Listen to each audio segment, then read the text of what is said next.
자, 엄마의 말뚝이라는 소설은 1, 2, 3으로 되어 있는 연작 소설입니다.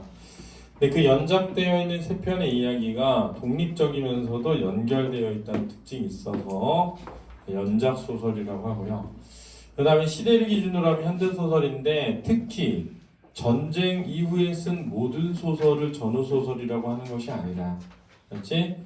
전쟁이라고 하는 것이 남긴 상처, 그렇지? 그 상처를 다루는 작품을 우리가 전후소설이라고 한다는 걸 잘 기억해둬야 돼요. 그렇죠? 그 다음에 길이를 기준으로는 중편소설입니다. 아주 짧은 소설은 아니고요.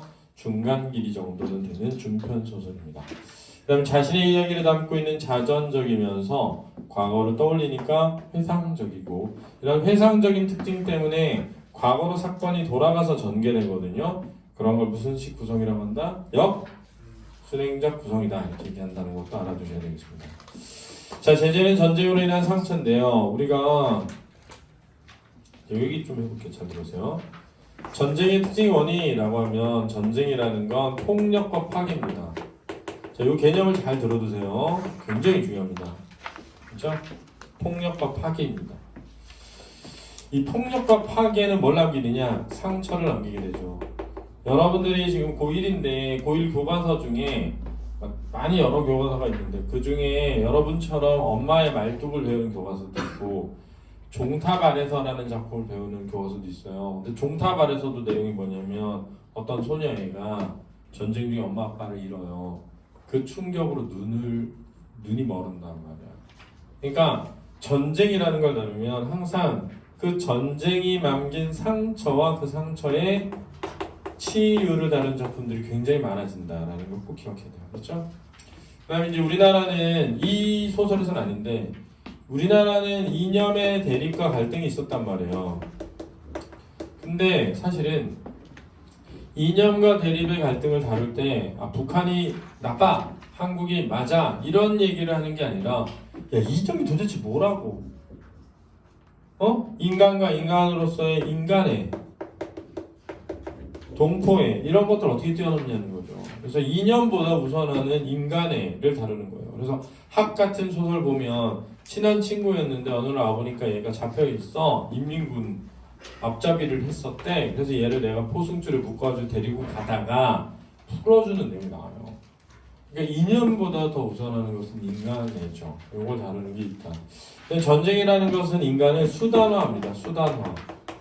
인간이 전쟁의 무기가 돼버리는 거야. 그래서 그런 수단화된 인간을 벗어나서 목적을 찾는 것과 관련된 작품들도 많이 나옵니다. 그렇죠? 얘는 이제 맨 첫 번째 거를 다루고 있는 작품이라는 걸 이해해줘야 돼요. 그 다음에 시점은 1인칭 주인공 시점입니다. 그래서 이 내가 나오고요. 작품 속에 등장하는 서술자라고 하죠. 그 나가 나에 대한 얘기를 하는 거예요. 근데 물론 중심에는 나와 엄마에 대한 얘기를 합니다. 근데 내 얘기도 하니까 1인칭 주인공 시점이라는 거 알아주셔야 되고요. 배경은 분단이 고착화된 현대에서, 알았지? 과거로 돌아가면서 한국 전쟁 단시가 떠오르는 거예요. 알았죠? 지역은 서울이 되겠고요. 이거 좀 잘 정리해 주시기 바랍니다. 자, 본문을 좀 빠르게 가면서 해보겠습니다. 길이 길기 때문에 빨리 해서 끝낼게요. 알았죠? 빨리 해서.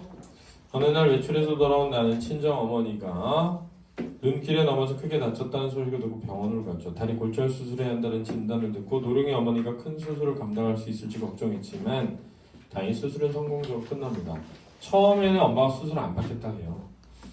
그러다가 이제 그 안에다가 쇠를 댄다는 얘기를 듣자 그 자기가 옛날에 손목뼈 다쳤을 때 아들이 사온 약이 쇠가루로 돼 있거든요. 그래서 아들을 떠올리면서 수술 받겠다고 하는 겁니다. 가족들을 보내고 홀로 병실에 남은 나는 어머니 마취가 풀리기를 기다리다 잠시 잠이 듭니다. 얼마나 잤는지 몹시 술렁이는 기미에 퍼뜩 깨어났습니다. 어떤 일이 일어남을 드러내죠. 새로운 사건이 발생함을 보여줍니다. 병실은 소리 없이 술렁이고 있었다. 어머니가 두 손을 허공을 휘젓고 있었던 것이다. 그러나 무작위로 휘젓는 헛손질과는 달라 보였다. 열심히 무언가를 하는 것처럼 신중하고도 규칙적이었다. 이제 뒤에서 나오지만 빨래를 개는 거예요. 여기 빨래를 개는 행위를 했던 것은 과거고, 그러니까 어머니가 과거의 어느 순간으로 돌아가서 그 순간을 떠올리고 있다는 겁니다. 그렇죠? 나는 찬물을 뒤집어 쓴 것처럼. 자, 이게 중요한데 직유법인데 찬물을 뒤집어 쓴 것처럼 정신이 번쩍 들었다는 거예요. 자, 그래서 왜 갑자기 정신이 번쩍 들었느냐? 어머니 행동이 정상으로 보이지 않았기 때문이죠. 잠이 달아나는 것을 느끼며 불을 켰다. 어머니는 얼굴이 잠깐 찌푸리면서 하던 일이 멈추지 않았다. 엄마 뭐해? 나도 모르게 어릴 때 말투로 물었다. 뭘 모르냐? 빨래 했으면 이또리 빤스 양말에 양말끼리 개크나야지. 한데 수서박아 놓으면 쓰냐? 어머니 목소리는 힘차고 또렷했다. 빨래 다녀. 주무시지 않고. 이걸 이 모양으로 넣어놓고 잠이야? 뭐 된 것들. 어머니가 쨍 하는 새소리를 내며 나를 쳐다봤다. 근데 이제 자고 있어야 되는데 자다가 꿈꾼 게 아니라 나를 보면서 하니까 더 비치는 거죠. 눈에 푸른 기관층 깊어 귀기가 감돌았다. 귀신이 기운이. 나는 불현듯 도망가 구원을 청하고 싶은 충동. 왜 도망가고 싶은 거야? 엄마가 정상이 아닌데 저렇게 수술을 받고 노령의 어머니가 정상이 아닌 건 곧 뭐 하실 때 된 거야? 돌아가실 때 된 거 아니야? 이런 생각이니까 무섭죠. 혼자 어머니의 죽음을 본다는 거 굉장히 무서운 일이에요. 여러분들도 나중에 엄마가 아파서 병원에 있는데 어머니가 돌아가기 직전에 나 혼자 있어 봐. 좀 무섭죠, 좀. 어머니 손들며 공에서 분적의 빨래를 여기고 있었다. 전체적으로 기세 등등했다. 하루 전부터 금식, 관장, 마취, 대수술. 그러다 느닷없이 그런 기운이 있었다니 놀랍다기보다 다리가 후들 만큼 겁났다. 간원이 들었다. 어머니가 좀 이상해요. 드립다 헛손질하시고 헛것도 보이시는 모양이에요. 마치 그때 그런 환자들도 있어요. 차차 나으시겠죠. 간호는 힘들어하게 말하고 체온과 맥박을 확인하고 나가버렸다. 자, 여기서 어머니의 이러한 모습을 대하는 나와 간호사의 대비, 태도의 대비가 또 좀 중요합니다. 왜냐하면 첫 번째 대비는 이런 거예요.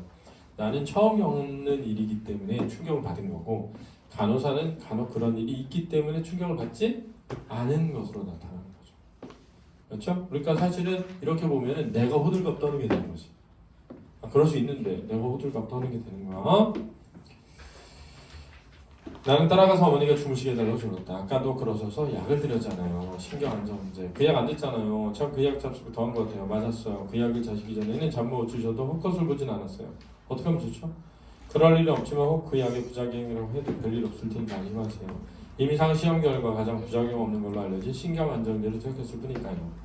이것보다 더 큰 일이 어디 있어요? 우리 어머니 지금 제정신 아니라니까요. 차차 나아지실 거예요. 그까지 신경 안정제 말고 수면제를 주든지 주사를 놓든지 하세요. 그럴 순 없어요. 하세요. 이거 명령이야. 그럴 순 없어요. 아니 이 큰 병원에 별의별 수술 다 하는 대종합병원에서 그래 잠 못 자고 고생하는 환자 잠도 못 자준 데서 말이 돼요?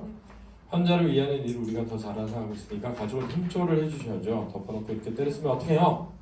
자, 인물 간의 뭐야? 대화이고 이 대화는 서로 간의 의견의 차이 때문에 갈등을 보여주고 있단 말이야.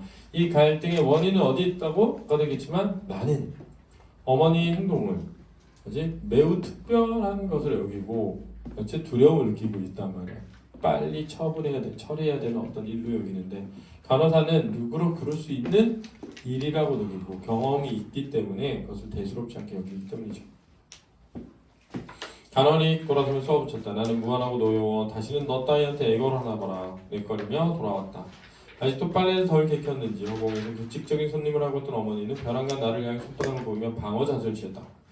푸른 기기가 돌던 두 눈은 극단적 공포로 튀어나올 듯이 확대됐다. 자, 이것은 엄마가 공포스러웠던 순간을 뭐하고 있다는 거야? 떠올리고 있음을 드러내는 거지. 그렇지? 왜 그럼? 나는 덩달아 무성을 떨며 어머니한테 달려갔다. 어머니의 팔이 내 목을 감으며 요울스를 바르며 나는 숨이 막혔다. 굉장히 힘이었다. 숨이 막혀 허덕이는 나의 귓전에 어머니 지옥의 목소리, 공포처럼 공포에 질린 목소리를 속삭였다. 그놈이었다.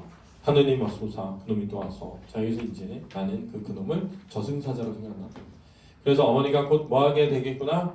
죽게 되겠구나라는 공포를 느끼는데 어머니는 그놈이 누구야? 인민군 군관 나으리지, 그지? 누구를 죽였던? 아들을 죽였던. 이렇게 되는 거지.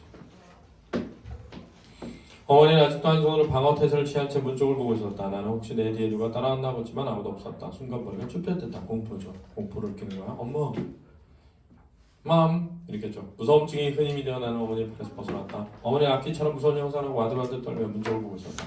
문 쪽에 아무도 없었지만 어머니는 혼신의 힘으로 누군가 대결하고 있었다. 자, 이 누구가 대결하는 것일까요? 일단 겉으로는 인민군 군관 나으리죠, 그죠? 근데 여기서 대결은 자식을 잃지 않으라는 모정이죠. 자식을 잃지 않으라는 모정. 순간 나는 저승사자가 오늘 데리러 와서 거기 버티고 있는 게 아닌가? 어머니가 볼지 모른다는 생각이 들었다. 피가 얼어붙은 것처럼 지길법 무서워 감히 그쪽으로 발을 옮길 수도 없었다. 그러니 누구한테 구원을 요청할 가망이 없었다. 왜? 입구 쪽이니까. 그 입구를 지나가야 누구한테 도움을 요청하는데 86살의 노인의 병실에 저승사자가 넘보는 건 당연했다. 나이가 있으니까요. 오늘의 수술 환자 중에서 뿐만 아니라 이 거대한 종합병원에 있는 모든 환자 중에서 어머니 최고일지도 모른다. 그만큼 분별 있는 저승사자를 앙탈을 해봤대자일 것 같았다. 자, 그래서 분별 있는 저승사자는 뭐냐면 나이가 많은 사람부터 데려간다는 거죠. 야, 분별 있는 저승사자를 이렇게 어린 나이를 데리고 하면 안 되지. 이런 거 알았지? 근데 여기는 당연하죠. 나이가 많으니까. 나는 이미 저승사자한테 어머니를 내줄 각오를 하고 있었다. 86이면 누가 감히 천수를 못 누렸다고 하랴? 서리법. 천수를 누렸다가 할 수밖에 없다는 거죠. 다만 몸에 큰 칼자국을 내고 거기에 나는 선열이 아직 마르기 전에 끌고 가는 게 괴시하지만 세상에 죽음치고 그 정도의 여한도 남기지 않는 법이 어디 있으랴. 다 있다는 거죠. 서리법이야. 그 정도의 여한은 남는 거야. 서리법이야. 100살을 살다 죽어도 죽기는 싫은 게 인간의 상정이라면 생의 마지막 순간까지 네 모습을 드러내지 않는 게 저승사자는 도리요. 유일한 자비가 아니더냐. 사라져라 제발. 허이 이렇게. 난 어머니의 참혹한 공포를 뭐라고 생각했어? 죽음의 공포라고 생각했죠. 어머니 자신의. 근데 어머니 자신의 죽음보다 더 무서운 게 뭐야? 자식의 죽음이죠. 그지? 이렇게 속으로 부르짖었다. 그놈이 내 눈에까지 보이는 일이 일어날까봐 더 겁났다. 그러나 그는 사라지기커녕 다가오는 게 분명했다. 어머니의 부르뜬 눈동자가 초점거리가 그걸 말해주고 있다. 이 초점거리가 점점 가까워진 거야. 맙소사 나 혼자 어머니 임종을 지키게 되다니. 자, 이건 나의 착각이었죠. 그죠? 그놈이 또 왔다. 뭐라고 했느냐. 네 오라비를 숨겨야지 어서. 자, 여기서 알게 되는 거죠. 아, 지금 어머니가 오빠를 숨기고 있는 거구나. 이렇게. 엄마 제발 이러지 마세요. 오빠 어디 있다고 숨겨요. 네 오를 벌써 잡아갔냐? 엄마 제발. 어머니 산이 사방을 더듬었다. 그러다 붕대 잠긴 자기 다리 손이 닿자 날카롭게 속삭였다. 가엾은 내 새끼 여기 있구나. 꼼짝 마라. 다 내가 나간 테니. 이게 엄마의 마음이죠. 어머니 떨리는 손이 다리를 감싸는 신용했다. 그때 어머니의 다리는 어머니 아들이었다. 어머니 온몸으로 그 다리를 어머하며 어머니 적 누구? 인민군 군관 노려보았다. 어머니 적은 저승사자가 아니었다. 군관 농무 군관 선생. 우리 집에는 여자들만 산다니까요. 어머니의 눈은 푸른기가 애처롭게 흔들며 이까에 비굴한 웃음이 감돌았다. 자, 여기에서 뭐가 드러나는 거야? 군관 농무 군관 선생 절박감이 드러나. 절박감. 그죠? 비굴한 웃음이 돌았다. 뭐가 드러나는 거야? 자식을 지키고자 하는 어머니의 마음이죠. 엄마의 마음. 나는 어머니가 환각으로 보고 있는 게 무엇이라는 걸 알아서 했다. 가엾은 어머니 차라리 저승사자를 부르는 게 나았을 것을. 자, 여기서 중요한 건 어머니의 심정을 내가 공감하고 있다는 거야. 왜? 경험을 공유했기 때문이지. 이게 되게 중요한 거야. 경험을 공유했기 때문에 지금의 어머니가 느끼고 있는 공포를 이해할 수 있는 거죠. 그렇기 때문에 이게 또 간호사와의 간격, 그러니까 이 어머니 행동에 대한 대비된 행동을 보이게 되는 이유가 되는 거야. 그렇지? 이게 되게 중요하다. 처음에는 간호사는 이런 일이 자주 있어서 나는 처음 봐. 그렇다면 나중에는 어머니의 고통이 뭔지를 알게 된 거죠. 그치? 왜? 경험을 뭐 했기 때문에? 공유했기 때문에. 어머니는 그날에 어디에 숨기는지 몸부림쳤다. 그런 어머니의 다리는 요지부동이었다. 군간 나으리 우리 집에 여자들만 산다니까요. 찾아보실 것도 없다니까요. 군간 나으리. 나는 절체절명의 위기가 어머니에게 육박해오고 있음을 난들었죠리야. 공포와 아직도 한가닥 기대를 건 비굴이 어머니 얼굴을 뒤죽박죽 일그러뜨리고 이마에선 구슬 같은 땀이 솟아오르고 다리를 감싼 손과 앙상한 어깨는 사시나무 떨듯 떨고 있었다. 가엾은 어머니 하늘도 무심하시지 차라리 죽게 하시지. 그 몹쓸 일 뭐니? 자식의 죽음을 눈앞에서 보는 거죠. 자식의 죽음을 눈앞에 보는 것을 두 번 겪게 하시다. 어머니 이러지 말고 제발 정신 차리세요. 지금 여기 보면 나의 독백 어머니와 이야기로 전개되고 있어. 그치? 나는 어머니 어깨를 흔들며 울부짖었다. 어머니가 어디서 그런 힘이 솟아났는지 나를 검부르기처럼 가볍게 털어내며 격렬하게 몸부림쳤다. 자, 이 힘의 근원은 뭐지? 자식을 뭐하고자 하는? 지키고자 하는 거죠. 안된다 이놈아, 안돼 이놈아, 너도 사람이냐 이놈아. 나는 벽까지 터밀린 채 와들와들 떨면서 점점 집에가는 어머니 광란을 지켜볼 수밖에 없었다. 어머니 몸에서 수술한 다리만 빼고는 온몸이 노한 파도처럼 출렁했다. 그래서 더욱 다리는 어머니 몸이 아닌 이물질처럼 괴기스러웠다. 어머니는 그 다리와 아들의 동일치가 나한테까지 얼마 붙은 것처럼 나는 그 다리가 무서웠다. 안된다 이놈이라는 호통과 군간 다리, 군간 선생이, 군간 동무라는 악으로 번갈아가는 몸부림치는 서슬 기운. 마침내 링거줄이 주사바늘 빠져났다. 혈관에 꽂힌 주사바늘 통해 피가 영유해 환절복과 시트가 점점 물들었다. 피를 보자 어머니는 광란인 극에 다녔다. 왜? 자식의 죽음의 순간을 떠올리게 되는 거지. 피를 보면. 죽은 줄 알아. 이놈 계속 그래 이놈아. 나도 죽이거라 이놈아. 어머니 눈물이 범벅이 된 얼굴로 이를 갈았다. 틀니를 빼놨기 때문에 잇몸만으로 이를 가는 신용을 하는 게 얼마나 처참한 것인지 나 말고 또 본 사람이 있을까? 이게 꿈이었으면 반복이죠. 간절함이야. 어머니 이 세상 소리가 아닌 기성을 지르며 기한 소리. 머리카락 부득부득 쥐어뜯다가 오줌을 받는 호수도 다 뜯어버렸다. 피비린 내가 내 정신을 혼미케 했다. 퍼뜩 정신이 나서 구원을 청하려고 하는데 어머니 기성이 바깥에까지 들렸던지 간호원이 되었다. 뒤미쳐 나의 지긋한 수간을 얹어 달려갔다. 어머니 몸에 부착했던 의료기구들 원상복구하기 위해선 여러 사람의 힘이 필요했다. 어머니는 힘이 장사했다. 먹은 것도 없는데 이제 왜 이 힘의 원천은 뭐라고? 자 여기서는 자식의 죽음을 본 분노죠.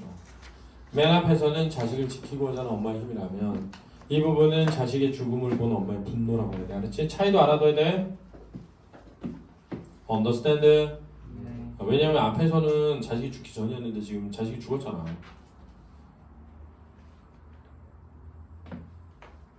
어머니 힘이 장사했다. 내가 수간원과 다른 간원과 함께 어머니를 힘껏 찍어 누른 동안에 담당 간원이 어머니가 퍼부는 걸 삽입했다. 링거를 수채 발등에 꽂았다. 세상에 이런 일도 있어요?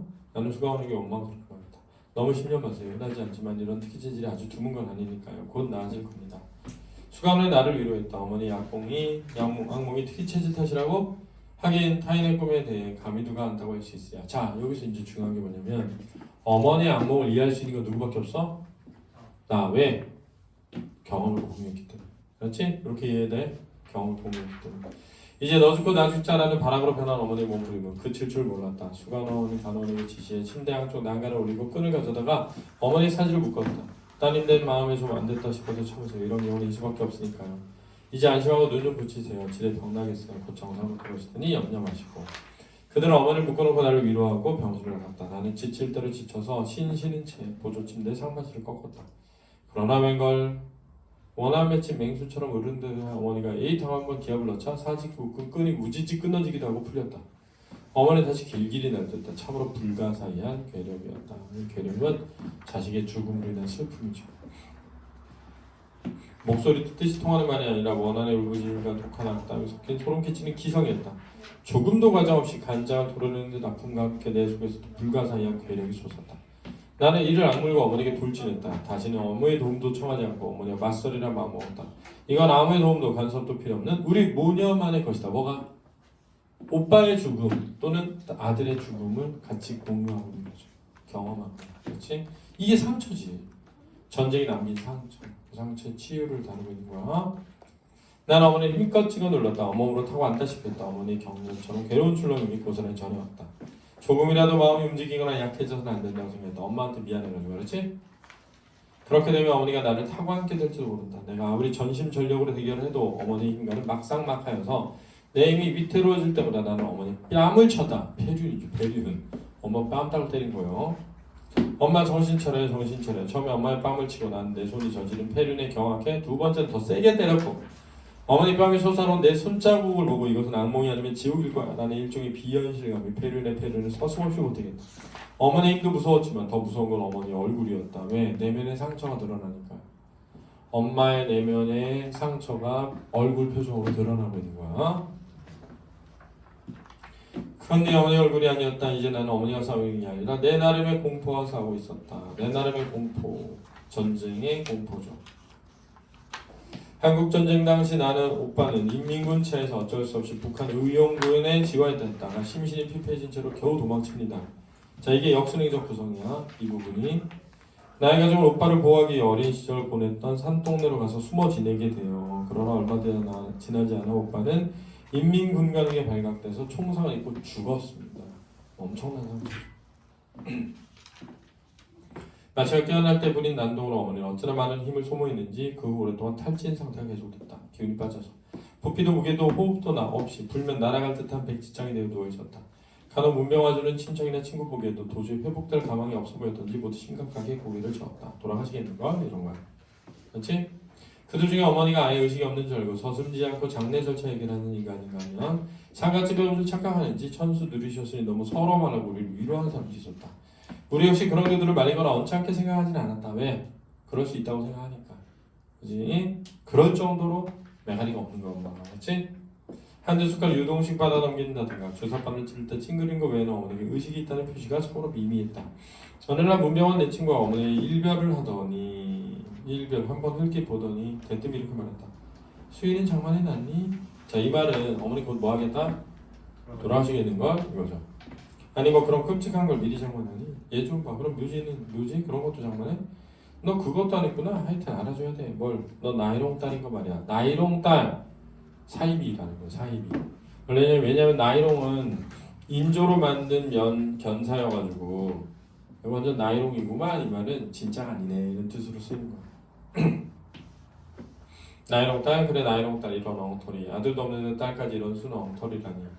나는 내가 나이론의 순 엉터리인 건 상관없죠. 언어를 위해서는 좀 안 된 것 같아. 변명할 마음이 생겼다. 우리 고향에 선영이 있잖아. 네 고향이 어딘데? 몰라서 언니? 개성 쪽 개풍군이야. 거기 있는 선영이 무슨 소용이 있어. 이거 뭐야? 갈 수도 없는 곳이지. 분단으로 인해 갈 수 없는 곳이니까. 그래도라니 변명치고 너무 굳혀서 땡이. 이북에 두고 온 논밭 저당 잡고 돈 커달래라. 자, 말도 안 되는 소리다 이 말이지. 말도 안 되는 소리다 이런 거야. 나 이북에 땅 많으니까 나 돈 좀 빌려줘. 그게 무슨 소용이야. 입이 험한 친구는 사정없이 나를 몰아세웠다. 그게 아니라 일종의 묵계 같은 거야. 침묵의 개입. 어머니 비록 상전에 못 가셨더라도 돌아가신 후에만큼은 어머니 선생님 계신 곁에 누우시길 바랄 거 아니야. 말씀은 안 하셔도 속으로 간절히 바라시는 걸 빤히 알면서 이렇게 딴 데다 묘지를 사놓니? 그냥 막상 돌아가시면 문제가 달라지겠지. 그때 가서 묘지를 사도 늦을 거 없잖아. 묘지는 어차피 사회 집이니까. 이때 어머니가 눈을 떴다. 백지장 같은 모습과는 단판으로 또렷하고 생기는 눈이어서 친구를 앉은 자리에서 애구머리나 비명을 지르며 내 옷숨을 매듭는다. 보수개비 나 좀 보자. 어머니가 정정한 목소리로 나를 불렀다. 네 어머니. 난 어머니 곁에 조심스럽게 갔다. 어머니 손이 내 손을 잡았다. 알맞은 온기와 악력이 나를 놀라기도 하고 서럽게도 했다. 놀라기도 하고 엄마가 힘이 이렇게 남아있었나? 라는 거 하고 서럽게도 했다. 왜? 엄마가 돌아가실 줄 알았는데 힘을 내니까. 나 죽거든 행여 모지 쓰지 말거라. 이 말 하려고 깨어난 거야. 그렇지? 어머니 목소리는 평상시처럼 잔잔하고 만만치 않았다. 다 들으셨군요. 마침 듣길 잘했다. 그렇잖아도 언젠가 꼭 말하려 했는데 유언 삼아야 말하니 잘 들어두라. 어김없이 시행해라. 나 죽거든 내가 너희 오라비한테 해준 것처럼 해다오. 자 여기서 뭐라 하시냐면 오라비를 붙지 않고 그렇지? 뭐 했다? 화장을 해서 강에서 뿌렸어요. 그렇지? 북쪽을 향해 누가 뭐라고 하든 그렇게 나오고 누가 뭐라든 상관하지 않고 그럴 수 있는 건 너밖에 없게 부탁한다. 왜? 너밖에 없는 이유. 경험을 뭐 했으니까? 공유했으니까. 오빠처럼요? 그래 꼭 그대로. 설마 잊고 있는 건 아니지. 이따니 어떻게. 어머니 손에 양념은 정정했을 때처럼 아니 나를 끌고 농바위 고개를 넘을 때처럼. 자 나를 끌고 농바위 고개를 넘을 때처럼은 뭐냐면 엄마의 말 1에서 나오는 건데 엄마가 개성에 살다가 이 시골에서 살 수 없다면서 끌고 서울로 갔을 때 현재 서울로 갔을 때 엄마의 의지가 느껴졌단 말이야.